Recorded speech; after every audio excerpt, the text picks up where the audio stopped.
Assalamualaikum warahmatullahi wabarakatuh. Selamat datang di channel Tausiah Ustadz, tempat kita berbagi inspirasi dan ilmu seputar Islam. Semoga video ini membawa manfaat dan menjadi jalan kebaikan untuk kita semua. Bismillah. Yuk, kita mulai. Ustaz, Waalaikumsalam warahmatullahi wabarakatuh. Saya mau bertanya bagaimana caranya agar kita bisa terhindar dari zina. Ya, dan apakah kalau saya bertobat dosa zina saya yang lalu bisa diampuni Allah Subhanahu wa taala? Saya senang sekali dengan pertanyaannya.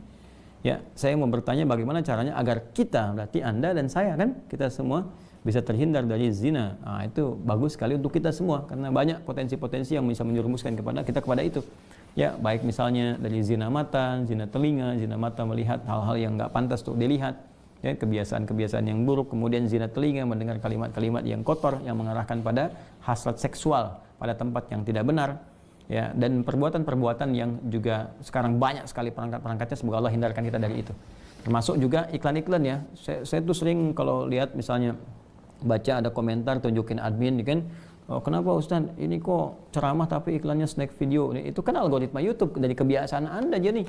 Jadi kalau Anda kebiasaannya lihat yang begitu atau klik yang begitu, datangnya seperti itu. Tapi kalau Anda kliknya misalnya yang baik-baik, ya, atau iklannya muncul ketika ada, itu kan dari kebiasaan Anda buka kan itu algoritmanya tersusun dengan kebiasaan kita buka laman apa dan sebagainya. Jadi Anda sendiri sebetulnya yang mengkreasikan itu. Jadi mengkoreksi untuk membuka sesuatu itu yang benar sehingga nggak datang iklan-iklan yang nggak diharapkan, gitu kan? Baik. Lalu apakah kalau ada ini si fulan atau fulan yang bertobat dosa zina yang lalu bisa diampuni? Insya Allah. Bahkan jelas ayatnya. Quran surah ke-39, ya, Az-Zumar ayat 53. Dan ini kan turun ketika ada seorang ingin bertobat dari dosanya. Ya, dan ini dosa besar gitu kan. Bahkan ada ayat menyebutkan dari zina. Ya, apa yang disampaikan Allah di sini? Qul ya ibadiyalladzina asrafu ala anfusihim la taqnatu mir rahmatillah. Ya, innallaha yaghfiru dzunuba jami'a. Ya, wahai hamba-hambaku, masih disebut hamba, dianggap hamba, diaku hamba oleh Allah Subhanahu wa taala.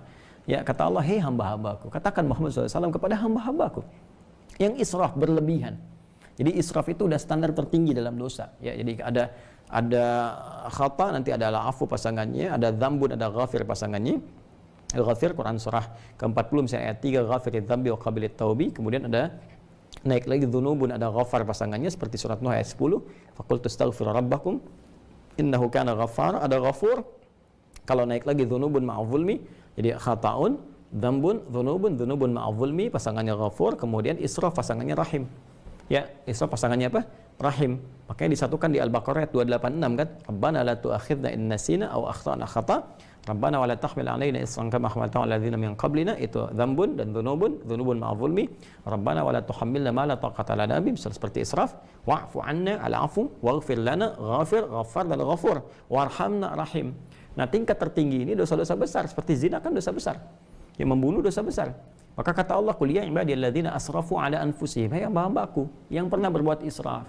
Mungkin ada sebagian yang pernah zina, pernah membunuh, dosa-dosa besar, ya, pernah korupsi, mau tobat dan sebagainya. Masya Allah, ya, alhamdulillah dia mau tobat, mau kembali karena mungkin doa orang tuanya, doa sekitarnya, kesadaran dirinya, kan? Kemudian la taqnatu min rahmatillah, jangan putus asa dari rahmat Allah Subhanahu wa taala. Innallaha yaghfiru dzunuba jami'a. Allah akan mengampuni dosa-dosa itu seluruhnya sepanjang kamu mau tobat. Sepanjang mau tobat. Makanya Allah itu sangat menyukai orang-orang yang tobat dan berusaha kemudian kita mendekat kepada Allah.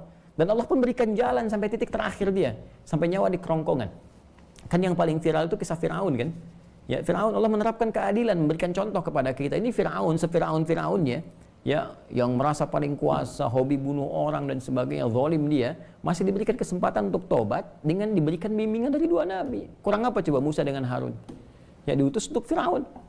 Ya, idhaba ila fir'auna innahu tagha. Datanglah kepada Firaun, dakwahi dia dengan penuh kelembutan. Dia sudah mulai menyimpang. Jadi bukan masalah kekuasaannya yang salah. Kekuasaan silahkan berkuasa, nggak ada masalah gitu kan. Cuma ketika menyimpang dari kekuasaan, ingatkan, kata Allah. Diingatkan itu karena sayang. Kalau nggak sayang dibiarin. Ya, makanya kalau ada ulama bisa mengingatkan, ustaz mengingatkan, kita yang keliru dan sebagainya, nggak usah marah. Kan? Nah, kalau kebaikan kita terima dengan cara yang baik dan mengingatkan pula dengan cara yang baik. Karena kalimat Qur'annya faqul lahu qawlan layyina, katakan dengan cara yang lembut. Ya, supaya dengan kelembutan itu la'allahu yatadzakkaru aw yakhsha, mungkin dengan kelembutan itu dia sadar. Ya, ingat kembali bahwa keliru, dia khawatir, dia takut dengan Allah Subhanahu wa taala. Jadi Firaun pun dapat diberikan petunjuk oleh Allah dengan dua nabi, bayangkan, cuman dianya yang enggak mau. Ya, begitu nyawa ke kerongkongan baru munculkan daya tawar gitu. Itu yang jadi persoalan. Ya, jadi semua punya kesempatan untuk kembali. Makanya saya sering katakan Allah sangat mencintai para pelaku maksiat yang gemar bertobat dibandingkan orang soleh yang tidak pernah merasa salah. Ya, jadi saya support teman-teman saudaraku ini atau saudariku, ya kembali kepada Allah, ya, dan tutup semua, jangan diungkap kemana-mana. Kalau sudah berdosa, taubat kita kepada Allah, minta maaf kalau terkait dengan hak-hak manusia. Setelah minta maaf, berbuat lebih baik. Terus, dan lupakan itu semua, berbuat lebih baik, sampai kita merasakan kebaikan itu nikmat dilakukan. Itu halawatul iman namanya. Itu tanda taubat kita diterima oleh Allah Subhanahu wa taala. Tanda taubat itu kan ketika kita menyesali, mengakui, menyesali, kemudian ada rasa nggak enak untuk mengerjakan lagi atau bahkan mendengar, ya ini saya nggak mau dengar. Acara-acara gini sudah nggak suka dan sebagainya. Terus berganti jadi kebaikan. Nonton yang bagus-bagus, bacaan yang baik, enak sholat dan sebagainya. Itu tanda taubat kita diterima oleh Allah Subhanahu wa taala. Ya, jadi di sini saya kira semua punya kesempatan yang sama untuk menjadi baik, untuk dimuliakan oleh Allah Subhanahu wa taala, dan tidak sungkan kita mendoakan setiap orang termasuk diri kita sendiri. Yang untuk selalu berusaha ya, konsisten pada nilai-nilai kebaikan. Terima kasih sudah menonton. Jangan lupa like, share, dan subscribe untuk mendukung dakwah ini. Sampai jumpa di video berikutnya. Wassalamualaikum warahmatullahi wabarakatuh.